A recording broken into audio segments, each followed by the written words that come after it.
APPSC group 2 మెయిన్స్లో శాతవాహనులు చాలా ఇంపార్టెంట్ టాపిక్, పక్కాగా బిట్ వచ్చే టాపిక్ అనమాట ఇది. సో శాతవాహనులు పరిపాలనా విధానం ఎలా ఉండేదంటే మౌర్యుల పరిపాలనా విధానమే వీరు ఫాలో అయ్యారు. వీళ్ళ మంత్రిమండలిలో 4 ముఖ్యమంత్రులు ఉండేవాళ్ళు. వాళ్ళు ఎవరంటే అమాత్యులు. అమాత్యులు ఎలా అంటే ఆహారాలకు అధిపతులు. ఫర్ ఎగ్జాంపుల్ రాష్ట్రాలకు అధిపతులను అమాత్యులు అనేవాళ్ళు.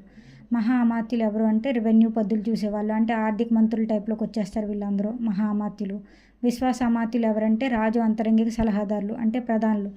విశ్వాసం అంటే రాజు నమ్మకం పెడతారు వీళ్ళ మీద, అది అలా గుర్తుపెట్టుకోవచ్చు మీరు. విశ్వాసం ఉన్నంత వరకు ప్రధానులు ఉంటారు అన్నట్టు.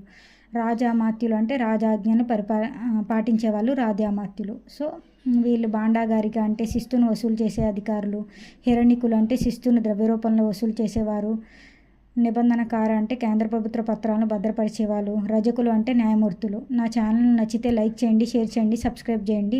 సబ్స్క్రైబ్ చేసుకోవడం మర్చిపోవద్దు. Thank you.